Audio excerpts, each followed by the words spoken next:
Hi mga Sisi Mars! Welcome to my daily vlog! Dahil napatulog ko na si Batuting, ay napag-isip-isip ko na maglaba muna. Ayan yung mga sabon natin. At niready ko na yung mga gagamitin ko, yung washing machine, dryer, binigyan ko na rin ng tubig. Unahin nating labhan yung kay Batuting. Syempre, sineperate ko yung puti at sa decolor. O, diba? Ganyan din ba kayo mga Sisi Mars? Na madali ko dyan, baka kasi magising si Batuting, wala tayong magawa.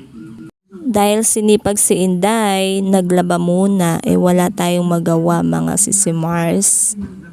Yan, diba? Ang dami niyang mga maruruming damit, lalong-lalo na yung mga pamunas niya sa likod. Sa kanya pa lang yan, mga Sisi Mars, o diba? Dami ng marumi ni Batuting. At yan na nga, napuno na yung tubig sa washing machine. Binigyan ko na rin ng tubig yung sa palanggana. Ay, batya pala. Tsaga-tsaga muna tayo sa washing machine at dryer, mga Sisi Mars. Malay nyo, someday, diba?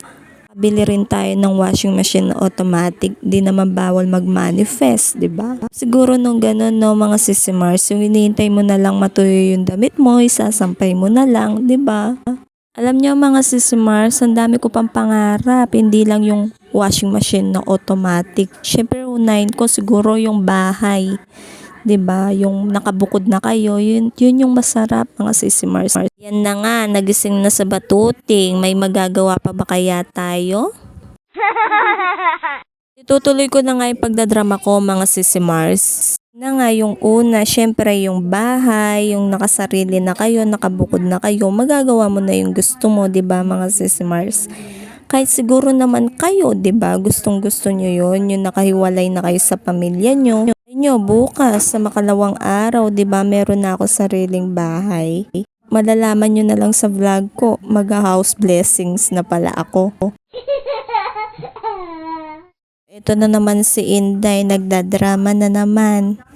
Ito na, balik na tayo sa paglalaba mga Sisi Mars. Banlawan ko na dyan.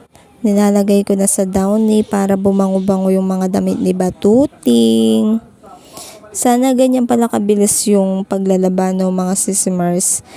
Kahit isang buwan ka pa siguro hindi naglalaba, matatapos at matatapos agad yan. Wala pa siguro isang oras tapos na yung nilalabhan mo.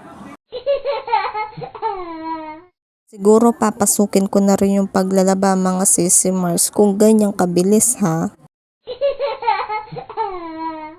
Kahit isang baryo siguro pwedeng-pwede pa sa akin. At nung natapos na yung kay Batuting, yung sa amin naman ni Mr. O diba, ang dami-daming maruruming damit, lalong-lalo na yung kay Mr. Syempre, bawal tamarin at bawal magreklamo. Baka hindi bigay yung sweldo. Payday pa naman bukas. Hanggang dito na lang mga Sisi Mars.